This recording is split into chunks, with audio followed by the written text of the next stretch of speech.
Hi and welcome to my 2-minute tips for the best life. I'm Coach Marta. What I want to help you with in this video is how to deal with indecision. I call this the valley of indecision. Imagine that you have two choices, and those two choices are like two mountains. Between them lies the valley of indecision.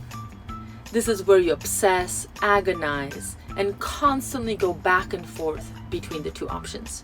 This is where you feel like there's no winning scenario. In this valley of indecision, you're slowly and unknowingly dying. You have set up base camp in trying to make a decision. Then you forget that you were supposed to climb the mountain in the first place, and you start camping out in your comfort zone. Common mistake is busying oneself with all the activities in the valley, which can easily be mistaken for an action. So you do your daily chores, come up with extracurricular projects, all in order to avoid making the decision, making your step forward.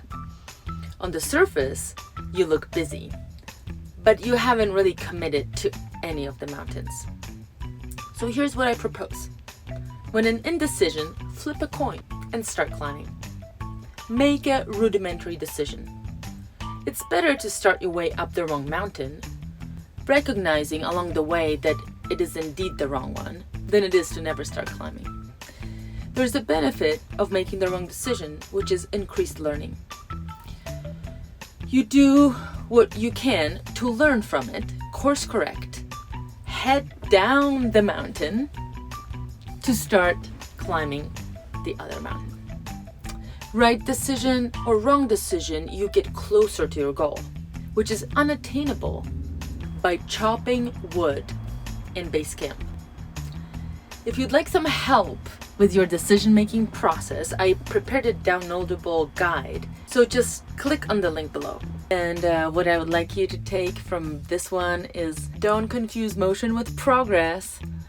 Go get out there, make a decision, and start climbing. I'll see you guys in the next one.